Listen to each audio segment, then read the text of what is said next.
Happy to have you aboard here for the Really Big Barbecue Show. Boing. We cook because we have to, and we grill because we want to. Hit me! Fine, how's long? You have a great show. I'm a big fan. Boing. So what seems to be the problem here? This man looks like he's dead, and he's in the crackle. Charbono! It's all about the charbono, dude! Succulent fish. What?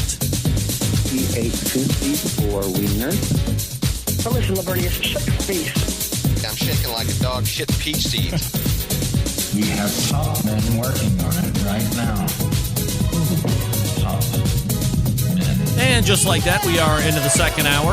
Welcome aboard. It's the Barbecue Central Show.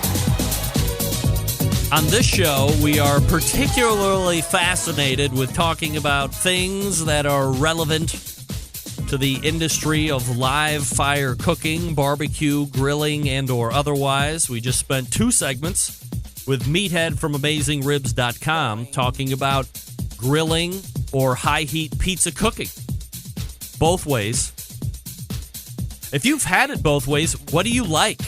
Do you like grilled pizza better, where you kind of grill that crust off first and then you put your toppings on it and then go in for the reheat? Or are you a fan of that 2017 rise in high-heat pizza oven on your grill, or making some implement that goes on your live fire cooker? Do you like it that way? I got to be honest. The Daniel Boone that I have, also I have the Jim Bowie, but the Daniel Boone that I have has been more or less relegated to the pizza oven insert cooking. Now, if I'm not going to do a tremendous amount of barbecue cooking, maybe a butt or two or a couple racks of ribs and that's it, or just maybe 25 or 30 wings, then I will take the pizza oven insert out, because really it's not that hard to reassemble to get it back in its normal cooking environment. So I'll rip the guts out and put the normal stuff in, do that in the barbecue, or more of a smoke roast, if you will, to coin a phrase from Steven Reichland. And then I will undo all that once it's cooled down to put the pizza oven back in there so it's ready to go. That's how I want it to be stationed for use, as a pizza oven first, as a smoker second. Then I can retreat to the Jim Bowie if I need to for the traditional smoked or smoke roasting if I want to do that. But it's so fun. And again, my target temperature on that, and again, Meathead asked me, can you put that pizza oven insert on other cookers? I mean, I think no. I think it's made specifically for the inner supports that the Jim Bowie and the Daniel Boone have, which I believe are the same tolerances and measurements, except one's longer than the other because one cooker is bigger than the other. But I think conceptually the dimensions are the same. So you can put the pizza oven insert in one or the other, and it's got just little ears that hang off the front and back, and that sits into the channel of where the drip pan would go, and then it sits right on top of that fire box, or the what the hell do you call that thing? Burn pot. It's great. 350 degrees is where I live. 325 degrees where I live. On the cooker, that gets me right around 650 degrees or so at the stone. And as I was saying, man, if you want to say that you cook at 1,000 degrees, then jack the Green Mountain Grill up to 500. You're going to be right around 1,000 degrees at the stone. And you got to be on it.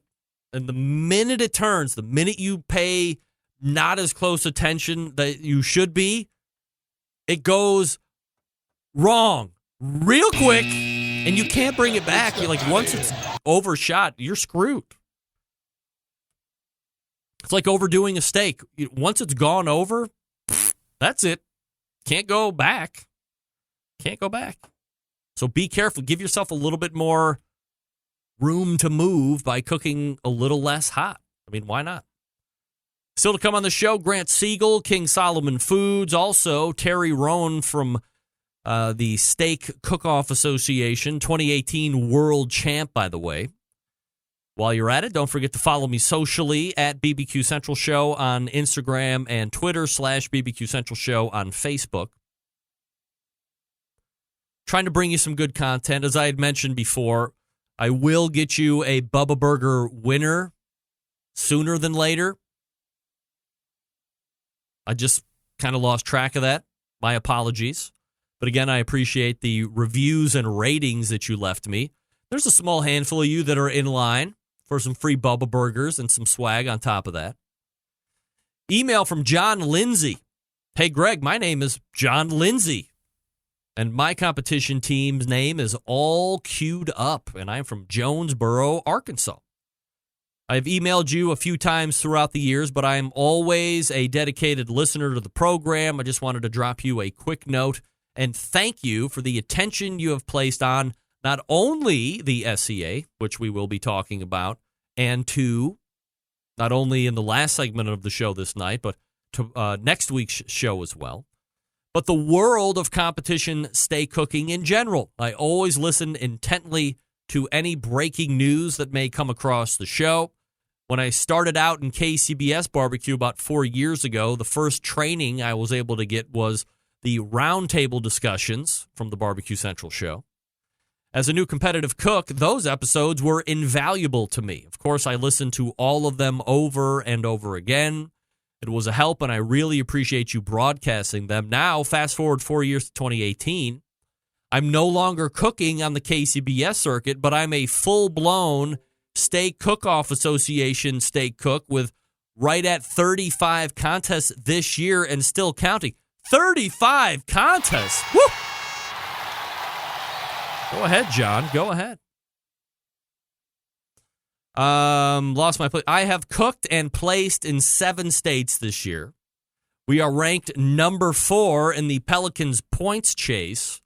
We've just come off a triple contest this weekend and going to do 4 contests next weekend. Then on to the SCA World Championships. Love the SCA, but most importantly, we love competitive cooking, and it all started with me listening to the Barbecue Central show. I just wanted to send you a quick email and let you know that I appreciate the time and the effort that you put into the show. Best regards, John W. Lindsay II. John, thank you. Good sir. My man, you were in, let me go back, 35 contests. Then you did a triple, so that puts you up to 38. Then you were doing 4 more? Is that right? 4 contests in a weekend? Wow. A triple contest. Then, so you got in an extra 7 in a 2-week time frame. That puts you up to 42 before you hit the World Championships. That's 43 events in a year. I'm no mathematician or a calendar person, but there's only 52 weeks in a year. John, you are crushing. Number 4 overall at the time of that email, the Pelicans points chase. Yeah, look at you. I'm very happy that I could be of whatever assistance the show has provided to you, not only when you started out in the KCBS. By the way, you're not the only one that has left the friendly confines of competition barbecue for steak cooking. There's many great points of access to competitive steak cooking, no matter what sanctioning body you're doing it right now. That's why KCBS rolled out National Grilling Society. Cut down on the cost to compete, barrier to entry. That's what we've always talked about over the last handful of years with competition barbecue. People feel like they got to keep up with the Joneses now.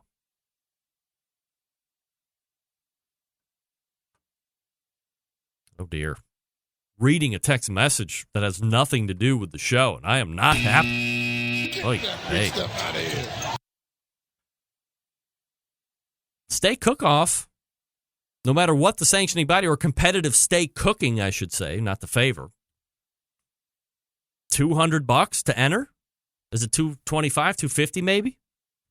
You have the opportunity, if you have the best steak of the day, to take home a cool grand, so that's like $750,000 net to the good. You don't have to have $10,000 grills like some people think you need in competition barbecue, and then let alone the toy haulers and the 40-foot motor homes or whatever else is you think you might need, because that's what you see some of those dudes pulling around. Do you have the money for that? That's the other important thing. If you don't have the money for that, don't get into that. I believe John Solberg had a price of $129 or $120 for that Bakerstone pizza oven insert, if I could just circle back to that for a second. So it was well under the $225 or $250 that Meathead was talking about. So if that's something that you want to look into, $150 or less, I think it's safe to say that he retracted the message out. Gino Mayans is chanting for Grant. He's going to be up here in just a minute, buddy. Stick around for Grant Siegel from King Solomon Foods. Looking forward to getting to know Grant. John Dawson weighing in, back on the perfect cheese blend. Fontina is almost like Italian Gruyere, but a touch less fatty and a bit more nutty. Props for the no Z in Boise, of course. I know my enunciations. You gotta speak well. Speaking well is not a sign of snobbery or that you think you're better than somebody else. It means you know how to speak well. Don't be ashamed of that. Speak well. Speak often, speak well. I'm going to talk to you quickly about Cook Shack. They make smoker ovens for barbecue lovers with any amount of experience, whether you barbecue in the backyard, on the competition scene, or in a 5-star dining facility. Cook Shack has a unit that will do the job, and with a full line of barbecue sauces, spices, pellets, and wood chunks, it's the perfect one-stop shop. Cook Shack strives to be your barbecue resource center by offering cooking classes, online recipes, how-to videos, 2 blogs, smoke and grilling 101s, and a video cooking classroom. Check out their website at cookshack.com or follow them on Instagram, Facebook, YouTube, Twitter, Pinterest, and Google+. Get advice and share your passion for barbecue on their world-class barbecue forum. Still have one of those. Cook Shack pellet-fired smokers, the choice of champs, because they were designed by a champ, Ed Fest Eddie Morin. The FEC 100, PG 1000, always customer favorites. The PG 1000 can actually double as a smoker and a grill. Low and slow, hot and fast, the pellet grill line gives you the most for your money. Now, maybe you don't like the normal Cook Shack stuff or the pellet cookers. Fine. How about a residential electric smoker? They're only the #1 smoker in the industry. High quality means high durability and versatility. Anything you can cook in your oven, you can make in a Cook Shack. Passion and dedication drives Cook Shack's manufacturing, with quality always being the top priority. Get the best in barbecue since 1962. Call 800-423-0698. That's 800-423-0698 or visit cookshack.com. Grant Siegel from King Solomon Food coming up out of the break. Stick around. We'll be right back.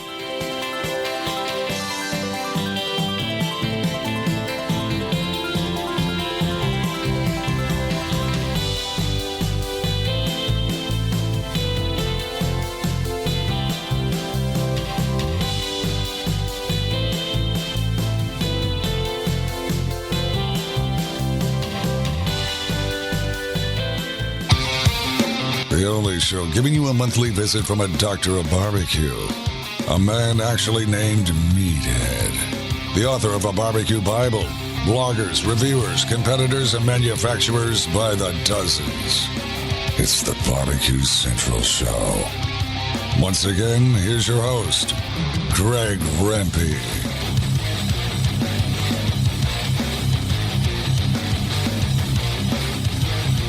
All right, welcome back. This portion of the show being brought to you by Smithfield. Go to smokinwithsmithfield.com right now to sign up for the 2019 Committed Cooks Program, $25 shipping charge. Get you a bunch of really cool stuff from Smithfield. Well over $25, I might add. Now, if you're somebody that puts on a barbecue contest or you are a past beneficiary of the Smithfield Grant Program, you can also sign up there, put in your application. That's going till the end of the month. Smokinwithsmithfield.com. That's smokinwithsmithfield.com. All right, a month or so ago, we had Pat LaFrieda on. We talked about the meat purveying business, and tonight I'm picking that topic back up with the Vice President of Sales at King Solomon Foods, which is located in New York City. So let's go ahead and race to the Traeger Grills hotline and welcome first-timer to the show, Grant Siegel. Grant, how are you, buddy? I'm doing well. Thank you for having me. Can you hear me? We all good on both ends? Yeah, I can hear you. If you can hear me, we can get rolling. Great. I can hear you. Just want to say before we start, I just want to say thank you for having me. I really appreciate it. Yeah, I found out about you from the Pat LaFrieda interview, and I listened to the whole thing, and it was truly great. And I said to myself, man, I gotta hit Greg up, and I gotta get on this some way or another. Well, I'm glad you made time for us and that we could get you on to talk about it. So before we get into some of the business dealings and the ins and outs that you're dealing with every day, Grant, maybe that elevator version of how King Solomon Foods came to be and where you're at present day. Gotcha. So I don't mean to correct you on your own show, but we are based in Brooklyn, Bay Ridge. We're in the Brooklyn wholesale meat market.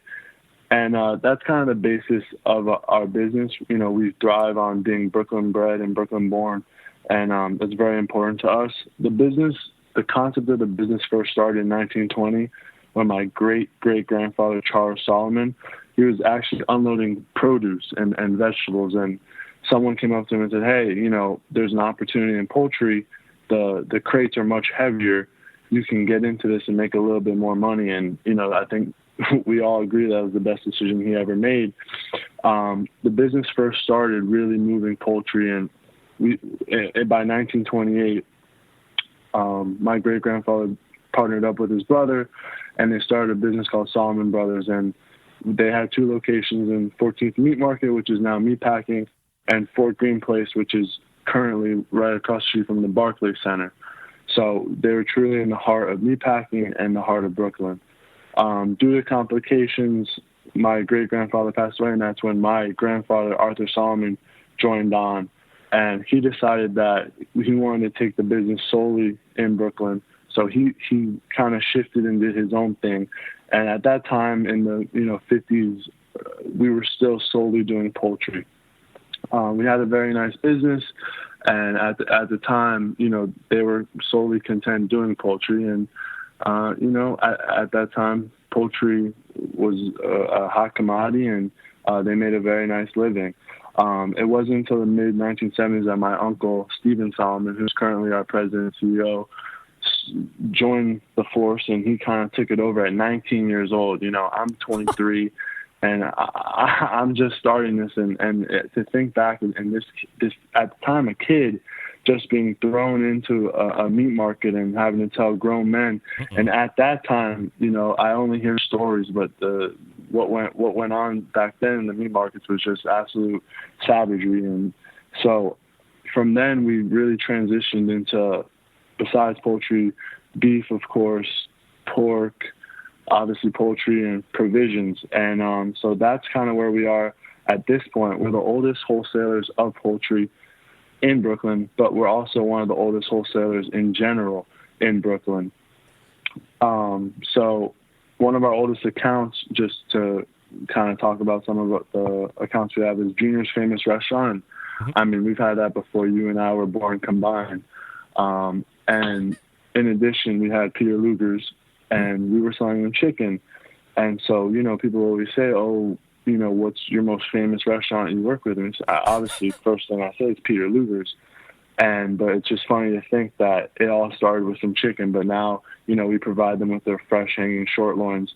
And, they're one of our best accounts, and I'm very proudly to say that we work with them. So when you were providing poultry for that long, was the addition to the product's portfolio out of necessity, or did you just want to get into more of the segments to sell within? I think it was a little bit of both, and I think that at the time, obviously, I wasn't there, but I think that they realized that, hey, the more things you can add on a truck, the better, and that motto still holds principle for us right now. We're always trying to transition into doing more, adding more things on a truck. What else can I provide to the customer? Because at the end of the day, back then they had their chicken guy, their pork guy, their cheese guy, their oil guy, but you know how it is now. The less calls we can make, the better. So I think that's really what my grandfather and my uncle realized, was the more stuff that we can provide to our customers, the more business we can get. And obviously that model has stuck with many companies, and you see broadliners such as Cisco, PFG, U.S. foods, and ultimately, we pride ourselves on our beef, but we really see ourselves going in that direction. And, I think that's the direction a lot of these companies are going to. Grant Siegel joining me here on the show, the director of sales for King Solomon Foods in Brooklyn, New York. Grant, have you always been in the family business? I mean, you're 23 years old, so, I mean, I'm, no smart guy, but, I mean, if you went to college, you're probably just fresh out of college anyway, so maybe you don't have a lot of professional experience around you other than maybe dealing with the family business. So did you venture out at all, or were you always interested in sticking with that? Yeah, so I was born and raised in Miami, Florida, and I had always known about my family business down in Brooklyn, but I really didn't understand what was going on. And I had an idea that these guys worked really hard. They woke up really early, but it wasn't until I was 15 years old that I went to work for 3 days. And those were the 3 toughest days of my childhood. Waking up 1:30 in the morning, getting in the car with my cousin, putting the jacket on, driving down to Brooklyn from Long Island, and, just being a lugger, getting all the boxes, putting them on the hand truck, pushing. I mean, I had never done anything like that. So, but after that, the next 10 years, I had no interaction with food service, meat whatsoever. And it wasn't until I went to college where I went to school in Colgate University, upstate New York, went on a football scholarship, played right tackle. And it wasn't until I met made some good friends and acquaintances who lived in New York City where they're like, oh, wait, you work with Peter Lou. And so people started thinking it was cool. And I was just like, I had never thought it was cool. I had never thought much about it. And so once I kind of started understanding that, hey, this is something kind of cool and it's in my blood, I really wanted to look further. And after football, I realized that I wasn't pursuing it at a professional level. And many of my friends were looking at areas such as finance, insurance. And I realized, that wasn't for me. And I had an opportunity here to be a focal point in a family business. And there's the town of Hamilton, which Colgate is a very small town. Colgate itself only has 3,000 students in the town itself, maybe, 5,000. But there was a lovely hotel and a lovely country club, and I said, I'm going to sell those 2 locations to kind of see if I can do this, because obviously New York City was a whole different ballgame. Sure. But I said to myself, if I can sell, 2 nice establishments without knowing anything about product, and let's just test my ability as a salesman. So, with help from my family members, and, I set meetings up, and, with the GMs of the hotel and the country club. And, next thing I know, I'm selling to these 2 locations on my campus. And it just was kind of a whirlwind. And after that, I moved to New York, which I currently live, and just started working for the family business. But the first couple of months wasn't me just running on the streets in New York City and selling to these high-class establishments, because at the end of the day, I have the fact that I'm young, which in this industry is a disadvantage. Sure. In some aspects, because at the end of the day, a chef is giving me the keys to their livelihood. If I don't provide for them, then they're not going to be able to provide to their clients, and thus the restaurant is going to go down. So I take a lot of pride in knowing that, someone's livelihood, their family, the way they feed their kids is on my shoulders. So before I said I can go out and sell, I had to learn the product. I had to learn what I was going to talk about. My offensive line coach in college, are we allowed to curse on the show or no? Yeah, it's internet, so you can say whatever the fuck you want. Okay. My coach in college used to always look at the players when they had a holding or a penalty, and they tried to make an excuse. He'd look them in the eye and say, "You can't bullshit a bullshitter." And I realized I wasn't going to bullshit these chefs. Being young, they would see right through me. So for the first 3 or 4 months, 5 days a week, getting on the N train at 14th Street, 2 a.m, going down to Brooklyn, and just standing in the cut shop for 10 to 12 hours and just watching every different portion being cut.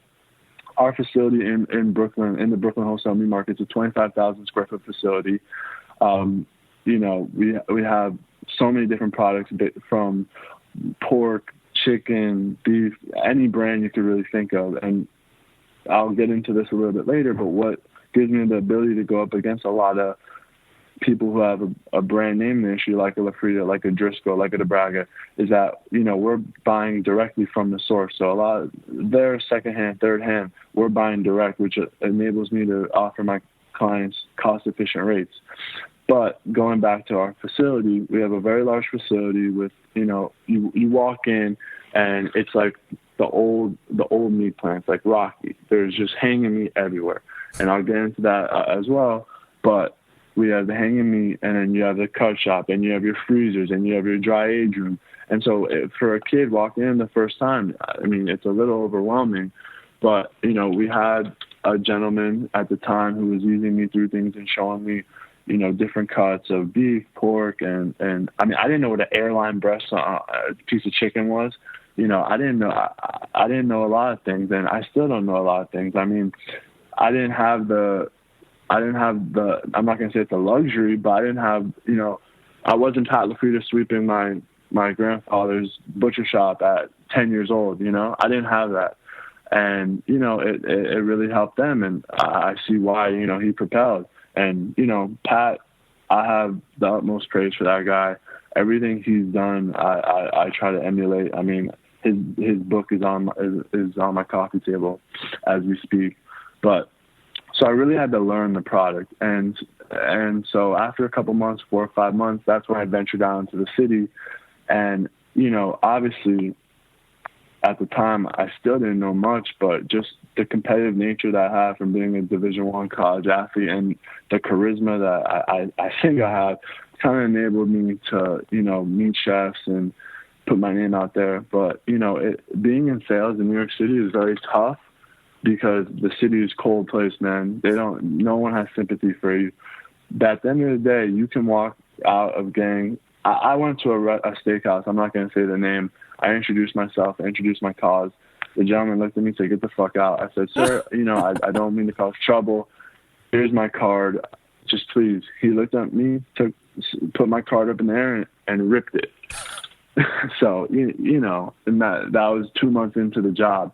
And a lot of people with that, they wouldn't know what to do. They wouldn't know how to cope with that situation. But at the end of the day, for me, I walk out and I just look around. All you have to do is look to your right, look to your left. You're going to find 10 different restaurants. So there's so many places, there's so many opportunities. And so kind of trial by error is how I've been progressing at what I like to think is a rapid rate. In my first year, working for the family business, I did over $1 million in sales, and I look to only progress going forward. But like I said, I have a lot to learn, and but I do have a great foundation. This is solely family based. My uncle, like I said, since 19, has been waking up 2 a.m. every morning, getting down there, opening up the shop. Writing down weights, making sure everyone's in order. And my cousin, he's 30 years old. His name's Zach Solomon, and he really runs the show down there. And both of them have been instrumental in giving me confidence to go out and do what I do best, and that's putting myself out there. And I'm not scared to talk to anyone. Growing up from a young age, my parents always put me in a position where I would see different things and experience different things. So I'm not new to nice steakhouses. I'm fine in walking into a Wolfgang's, bypassing everyone in there and going straight to the chef and introducing myself. And that's something that can mask the lack of knowledge. But I'm hoping, and I know that soon enough, when I have more experience, that the two together will lead to great success. Grant, a couple minutes left here, and I appreciate the time this evening. You're a younger guy, so this generation is obviously known for being maybe stereotypically in the wrong way tech savvy, but are you able to leverage some tech to help you and King Solomon Food grow? Yeah, 100%. I mean, when I first got here, we had zero social media platform. And that's something that I'll admit it is put us behind the 8 ball a little bit.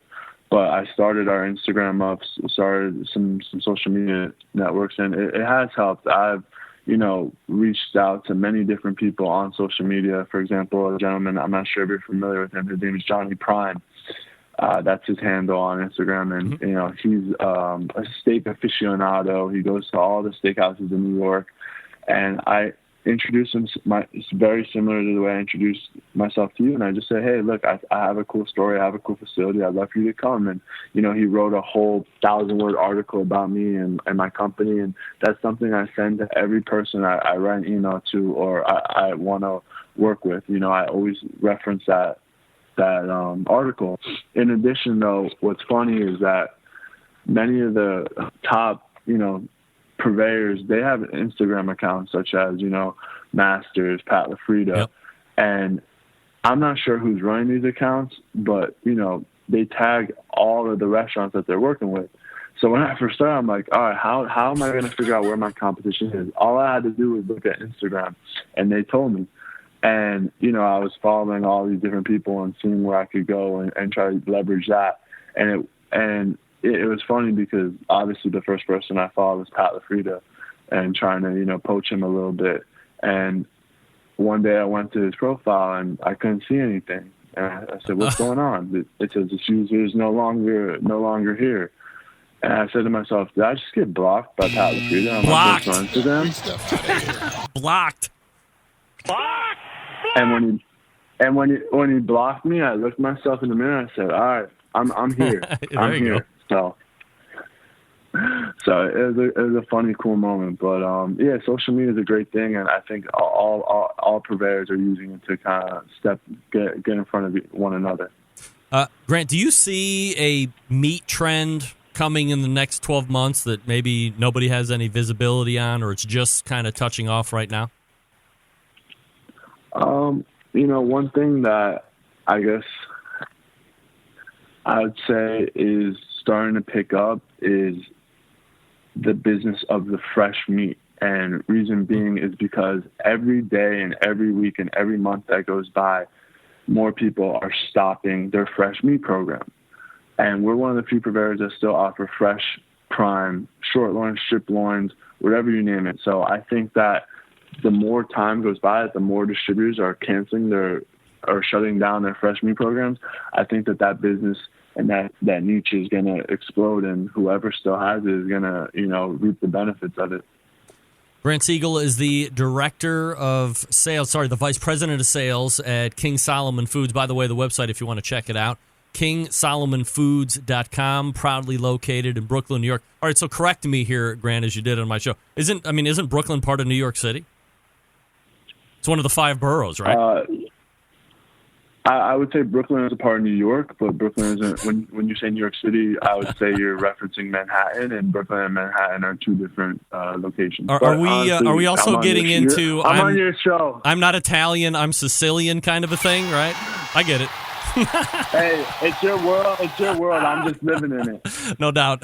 Grant Siegel joining me here on the show. Grant, I wish we had more time, but the good news is we can come back on and plow through the rest of this stuff. But I appreciate you making time for the show tonight, my man. Great. Thank you so much. Thank you for having me. I just want to give a shout out to my family and my friend Gino, who was tuning in. So thank you, Gino, for listening. No doubt. There he is, Grant Siegel, VP of Sales, King Solomon Foods. Nailing it right out of the box. Love it. I love the Brooklyn pride there, by the way. I mean, you're talking to a New York guy, not New York City, but, you know, Saratoga Springs ain't too far. Meanwhile, great story about Pat LaFrida blocking Grant Siegel. Block! You can't read my Instagram. That's when you know you're making some noise. I dig it. I like that from a sales guy. I mean, I'm sales guy by day, right? Love that. There's nothing better than when your competition is trying to send a form email, but oops, they didn't blind their contacts. They put them in the carbon copy. All 85. You know, they're going right into my database, that's for sure. All right, thanks again to Grant Siegel from King Solomon Foods, kingsolomonfoods.com. Check him out, and we'll have him back on again soon. Big Papa Smokers, by the way, the #1 online shop for all things barbecue. Their curated selection of only the best outdoor cooking and grilling supplies get you on the path to better barbecue results in no time. Whether you're in the backyard or a competition pro, they have something for everybody. You know they have the popular rubs like Sweet Money and Cattle Pod and Cash Cow. They have that partnership with Simply Marvelous Barbecue. That's known as the West Coast Offense. A lot of competition teams seeing success with that. They own Granny's Barbecue Sauce. Aside from the premium selection of all that great stuff, they also offer the very best pellet, charcoal, and wood cookers available on the market today. If you're looking for a versatile smoker that's easy to use, check out that Mac 2-Star General Pellet Grill that Meathead referenced in the first hour. Big Papa's is the exclusive Mac dealer, even offers special packages. Not a fan of pellet smokers? All right. Check out the Old Hickory Ace BP, the only charcoal smoker that Big Papa trusts on a competition trailer. Then you have that M Grill that a lot of the backyard enthusiasts are using. A lot of those people using them at the steak cook-off this past weekend. Not sure what grill you need? How about this? Call 877-828-0727 and ask all your questions. Or shop their selection online, bigpapasmokers.com. That's BIGPOPPA smokers.com. Your 2018 SCA World Champion, Terry Rowan, out of the break. Stick around, be right back.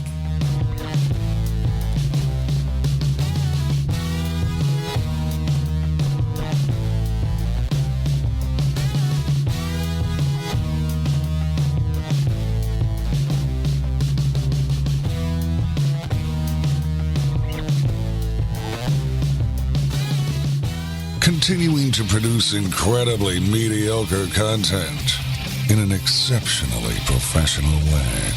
You're listening and watching the Barbecue Central Show. Once again, here's your host, Greg Rampey. This segment brought to you by Fireboard. Monitor up to 6 different temperatures simultaneously. Connect to Wi-Fi for cloud-based monitoring, or connect via Bluetooth. If you have Alexa or the Google Assistant in your home, you're in luck because Fireboard is fully integrated with both, constantly learning new skills. You can find out more by visiting fireboard.com, or you can call them 816-945-2232 and let them know the Barbecue Central Show sent you. Hey, the Steak Cook-Off Association had its culminating event this past weekend. The SCA World Championships went off in Fort Worth, Texas, and walking away with the World Championship title was Terry Rowan.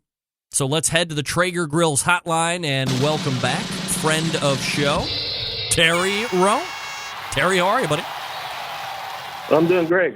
Great, Greg. Thanks for having me. Absolutely my pleasure to have you, Terry. Again, by the way, for those that are paying attention, Terry was on at the very beginning of 2017, and we were talking about, at that point, I think just a local SCA event that you had won. And fast forward, a year and almost 2 years, I guess, depending on if we're really evaluating the calendar or not. Now a 2018 world champion, so congratulations on that. So quick background on you again, Terry, for the folks that are just tuning in for the first time or haven't gotten the 2017 archives. How'd you get into barbecue, and I guess specifically, when were you introduced to competitive steak cooking? I got into competition barbecue cooking about 8 to 10 years ago, and been doing steak competition. This is the 4th full year, and competing in the SCA and being a member in that organization. So how do you qualify for the 2018 World Championships? To qualify for the championship, there's 2 ways. One, you can win a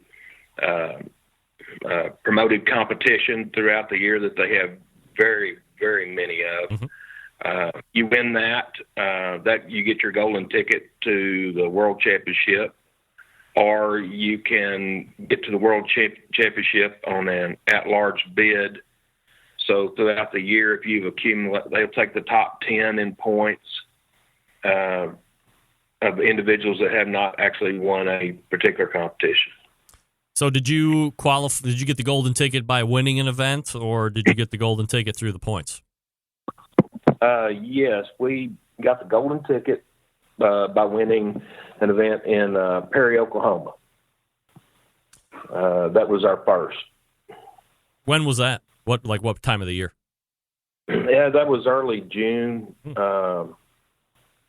when that took place. Had you cooked a number of events prior to that? I mean, I guess you can, if you listen to this show, not you specifically, but I'm just talking generally. The SCA typically shows up once a month. I've really seen the interest in SCA, of course, but you see the interest in competitive steak cooking in general growing. There's a couple different sanctioning bodies along with SCA right now. But how hard is it to win a steak cook-off event? And I'm not even talking about the World Championships. Obviously, that's a whole different monster. But when you show up, I mean, it's so inviting. The barrier to entry is very low. The cost to get in is very low. You don't have to have these motorhomes and big $10,000, $12,000 Jambo pits like a lot of these people want to toy around with when it comes to the competitive barbecue world. Is it harder, do you think, to win a steak event than it is a barbecue competition? In some ways, Greg, yes. They're two different animals at the end of the day. Barbecue, you're usually cooking a minimum of 3 meats. In KCBS competition, you're cooking 4 meats. Steak, really, you can just show up, pay your entry fee for the steak cook-off and just cook steak only. There was a young man this year for the 2018 season that not only did he win the points chase in steak, the SCA started another category with a points chase, and that was all the ancillary categories, whether it be appetizers, 1-bite challenge, hot dog, grilled cheese, anything with a jalapeno, etc.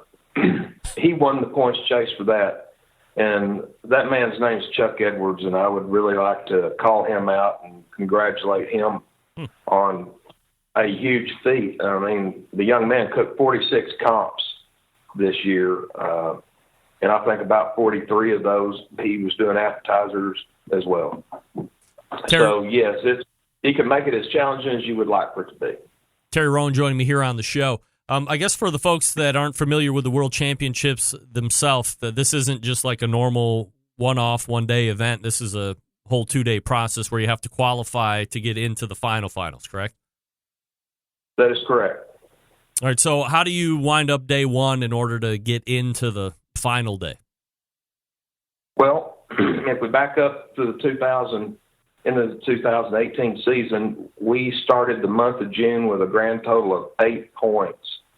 And we cooked 25 comps by the end of September and had accumulated 143 points, so an additional 135 points from June through September. We did that by winning Perry, Oklahoma. Yep. Go the very next weekend to Bearden, Arkansas, and win a doubleheader, which was huge for us. We set a record with 3 wins in a row, and I thought, okay, we're on to something. From there, I decided, well, let's test and see if our recipe will work in extremely large crowds and with 100 teams plus. So we go to Edinburgh, Texas, and win that 109 teams. So I thought, okay, we've got something here. We're headed down the right path. And then cooked steak cook-off in Larned, Kansas, and helping those people out at their fundraiser. Corey Johnson was a tremendous promoter. And then go to Larned, Kansas, to the Lindberghs and Brett Merriam up there. And so we won both those in Kansas. And that tied us with the SCA record for number of wins in a year. Then on into early September, mid-September, I should say, we win. They had a double cook on a Saturday and a Sunday in Grapevine, Texas. So we won Saturday, which helped us break the record.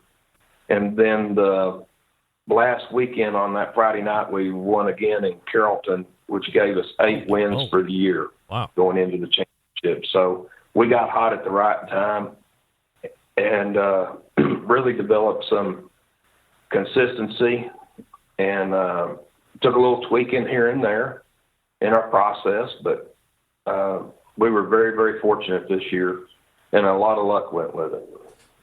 Terry, on the first day at the World Championships, was it first 10 that move on, or like how many move on to that final day? Well, I thought Brett and Kim came up with a tremendous idea, and so instead of going in a one-day cooking, you're competing against it's 182 teams there. They divided the 182 into 4 groups. So you reached in the bag, you pulled out your chip, and there were 4 different colored chips. I believe there was red, white, green, and blue. And I happened to draw a blue chip. So basically you're looking at about 45 teams per color chip, and that was the teams that you cooked against. And then you had to be the top 10 for that colored chip to advance to the final round on Sunday. And I was once again lucky. I drew blue chip number lucky 13. You believe 13 is a lucky number? Well, it sure was for me, Greg. I believe it is too. I have them tattooed on my wrist. A lot of people think I'm a fool, but I think 13 is a very lucky number for reasons that I can say for a different day, different time. But so when you get into the final day and you're called as, well, I would assume they hold true. Do they call numbers first and then you're kind of revealed as you walk up to the stage matching like a ticket when you find out the overall, or do they do it a different way? No, that's exactly correct. Yeah. It's a double blind judging. There's no ticket attached to your box. They have a ticket that you take half of it. The other ticket remains with an envelope with the card in there that goes to the judging table, and then you're scored on your appearance is first, your doneness is second. So your SCA rep will cut the steak basically in half to show what the doneness is to make sure that you're at a medium doneness. Next, they're going to judge you on texture of the meat, and they're going to give you a taste score, and then they're going to give you an overall impression score. And then from there, they announced the top 10, starting with 10th up, and we were fortunate enough to be the last number called. Terry, from a judging aspect, and this gets a little bit into the weeds, but when you turn in a steak, is that steak passed around the table of judges and everybody, like, there's like a table captain cut into the steak for the visual scores, and then everybody gets a piece of the steak in order to evaluate the rest? That's correct. The SCA rep cuts it in half for the doneness. Then each judge cuts off a piece of the steak to taste, and obviously that's where you're getting your texture and taste score, and followed by the overall impression score. Isn't everybody trying to get the rib cap? That's the best part of the ribeye steak, right? That's exactly. Early on, we got trained, and with the round disc that the SCA puts in the trays, where they can turn that, where that spinalis is facing the judges. And yes, that's the best part of the ribeye steak by far. So the obvious question that everybody wants to know is, let's have the step-by-step process on how you cook that award-winning world championship steak. Because I want to replicate that thing in my backyard this weekend as best I can. Well, I think on your show just a little earlier, you were talking about grills. Yep. I mean, there's several grills on the market, and I think to be successful in the steak cooking competition world, you have to start, regardless of the brand of grill you have, is grill grades. Brad Barrett has made an awesome product and sells it, and it's available to even your backyard homeowners to use on gas grills, whatever they decide to do. We happen to use a PK grill because we think it's the far superior grill on the market today. Terry, are you using the PK original or the 360? No, I use the classic. Okay. The original. From there, we saw a young man at a cook-off this year was using a pellet grill. I'll leave the name out of it. And it malfunctioned. He was having issues, and he ended up having to use another gentleman's PK, and he won the event. Wow. So I think there's a lot to be said about the PK. You can, if you really work at it, you can control your fire. A PK grill, any grill as far as that goes, is no different than a Jambo smoker or any of those big brands. It's all about fire management, heat management, knowing when to start your fire, knowing when you put those grates on, when it's going to be at the correct temp, etc. And also, it's learning your grill and knowing that when you want to try to get that medium doneness and you're at 117, 118 degrees, you can't just shut that lid and walk away from it, because if you really learn that grill, you'll know that can come up 15 degrees in mere seconds. Yeah. That's what grill grates brings to the table. That would, I firmly believe in PKs, even for the backyard. I mean, don't be lazy. Use charcoal. And are you get a PK. Are you a B&B guy? Not particularly right now. We're working on something with B&B. But yes, we do use their products. Is that what you used this past weekend, or did you use somebody else? No, we use B&B. Mm-hmm. It's a good, long-lasting, hot-burning briquette. Their lump charcoal is awesome product. I can't say enough good about their lump. We like to mix the briquettes with the lump.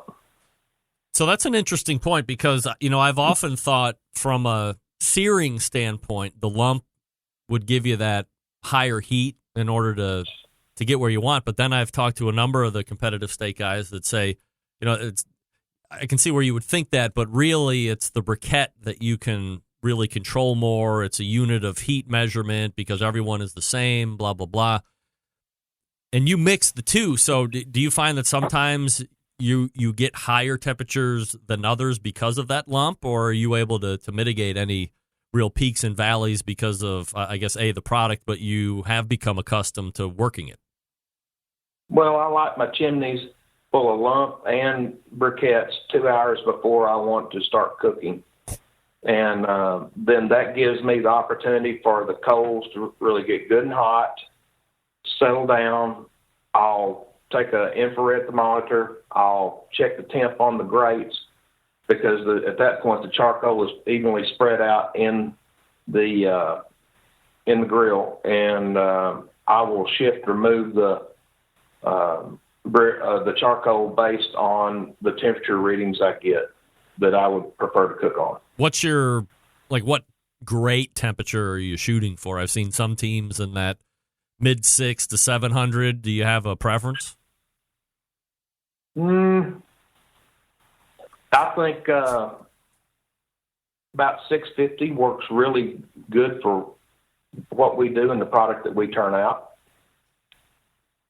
From a seasonings standpoint, Terry, do you use something that's out on the market right now, or have you been able to put together a Terry Roan concoction special? Well, we have a concoction special. Primarily what we use is barbecue extreme Texas dust and Texas Rib Ranger steak seasoning, and we use a blend of those in our recipe. What's your target temp to pull off at? I mean, if you're shooting for a medium, and then I would assume you're accounting for some type of carryover percentage, maybe 5 degrees or so. So, are you ripping off at 135 or so to get to that 140 range, or are you a little higher or lower than that? About 135. Yeah. And then what about a finishing sheen, or do you put a pat of butter on it, or is it? I mean, it seems like the more this sport grows, the more intricate things become, just like it was with competition barbecue, although it seems to have ramped up a little bit quicker in the Steak Cook-Off Association or the competitive steak cooking world. So do you have a clarified butter thing that you brush on just for a glisten, or to make that meat lay down a little bit? What's your end process? Yes, we use a butter that gets to a clarified state. And from there, yes, we use just straight butter for a ship. Is this the biggest SCA event that you have won to date? I don't think you have any other world titles up your sleeve here, but I would imagine from a competitive standpoint, this is kind of the high water mark at the current time. Yes, sir. I would say it's a memory of a lifetime. It's a lifetime accomplishment. A lot of friends, supporters, and there's a lot of people that helped me get to where I am in the cooking world today. And I still do barbecue competitions as well. Seeing how you were trending, as you had mentioned, you had started out at 8 points, middle of the year. You end up winning 8 events. You take down the 2018 World Championship title. That seems to be the icing on the cake for. So, by the way, if I'm mistaken, please correct me, but I believe you amassed the highest total points on that second day of cooking as well when you earned that World Championship. Yes, sir. That was kind of a weird deal that happened on Sunday. Of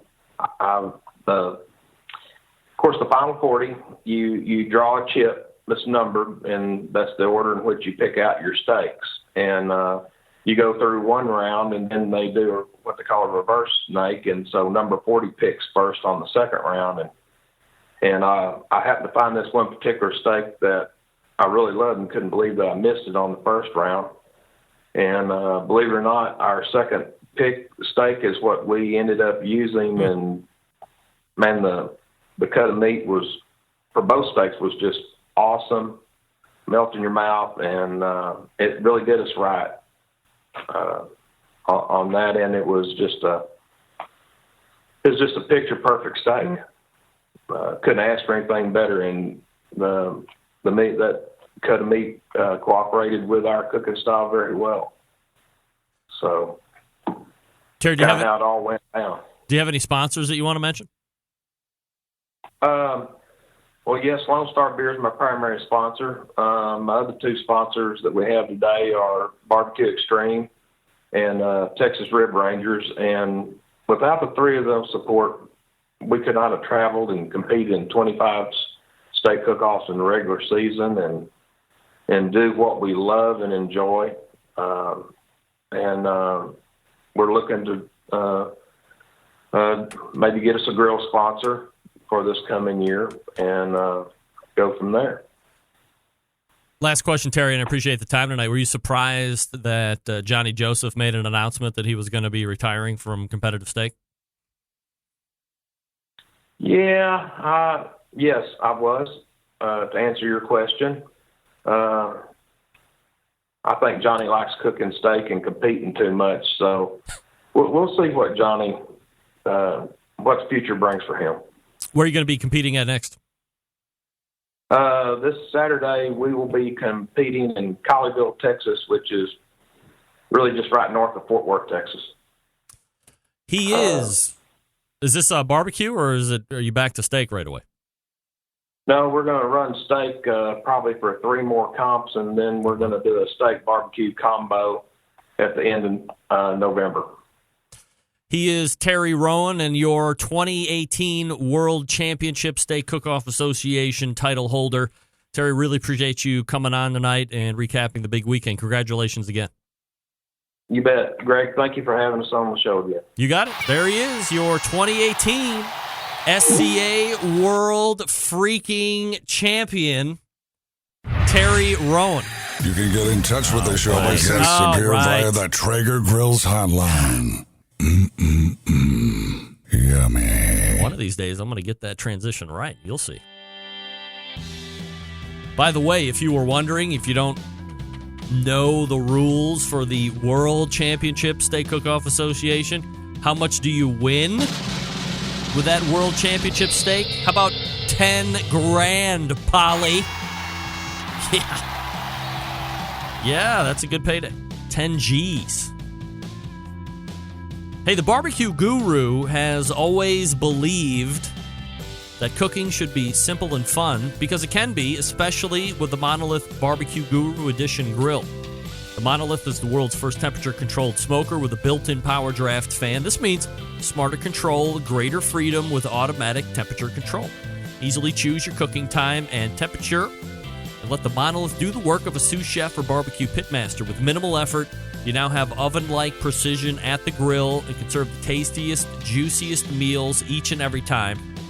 All you have to do is visit their website, bbqguru.com. That's bbqguru.com, or give them a call, 800-288-GURU. That's 800-288-GURU. A little bit of breaking news, as it was announced on social media, the Dr. Barbecue's restaurant has a firm date of October 17th, so we will see if that continues to hold. I believe it was the 13th when Ray was on last week. So it's creeping back, but it looks like the 17th is the date. All right, stick around. We'll be right back to wrap the show.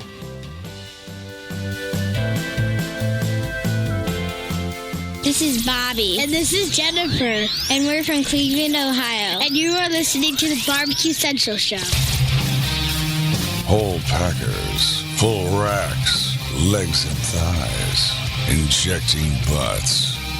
If you've never heard this before, you might think you found the best XXX show ever. Let's get back to the most homoerotic host out there today, Greg Rempe. And welcome back. Thanks again to Terry Rowan, your 2018 SCA World Champion, 10 grand the richer. Congratulations, Terry. My man won 8 Steak Cook-Off Association events this year. 8. And highest score ever on his championship steak, his world championship steak. Congratulations. That man can cook a steak now. And I think I pieced it out of him. So try and cook his steak at home on your grill this weekend and see how we're... Hey, I'll give you what I do. Now you have to replicate it, right? That's the old standby that you hear from barbecue competition pitmasters.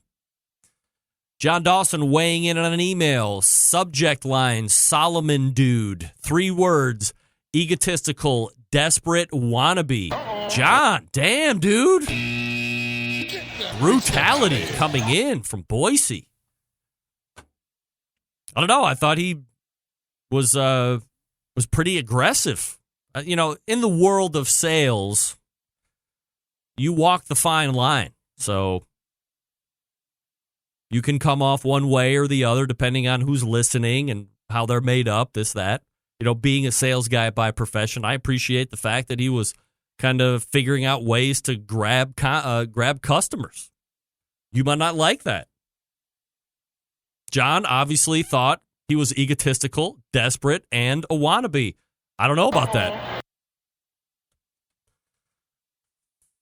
All right, let's go ahead and wrap it up. All the way back in the first hour, we talked with Meathead from AmazingRibs.com, and we talked intently and in-depthly about pizza. Crusts and recipes for crusts, Neapolitan crusts, toppings, cooking implements, temperatures, woods to use. It's a negative on the Uni pellet, but he loved the Uni gas. So go back and get that first hour in case you missed it. Then in the second hour, Grant Siegel, SolomonFoods.com, talking about his background in the business, how he got in. Young guy, 23. I mean, come on. And I can't believe it. I'm 20 years older than that. Oh, my God. Closing out the show, Terry Rowan, your 2018 SCA World Champion. 10 grand for that steak. Highest point total in an event. Won 8 events. Highest number of wins in a season. There you go. There's your show. Hope you liked it. Potential big show planned for you next week, but there is some jeopardy in it, and it's going to be game time decision. But we'll figure out those hurdles as we get near. I am planning a show for next Tuesday, but there may be a drop last minute. So stay tuned for programming. I'll give you notes and updates as I see fit. September 11th, 2001. I will never forget.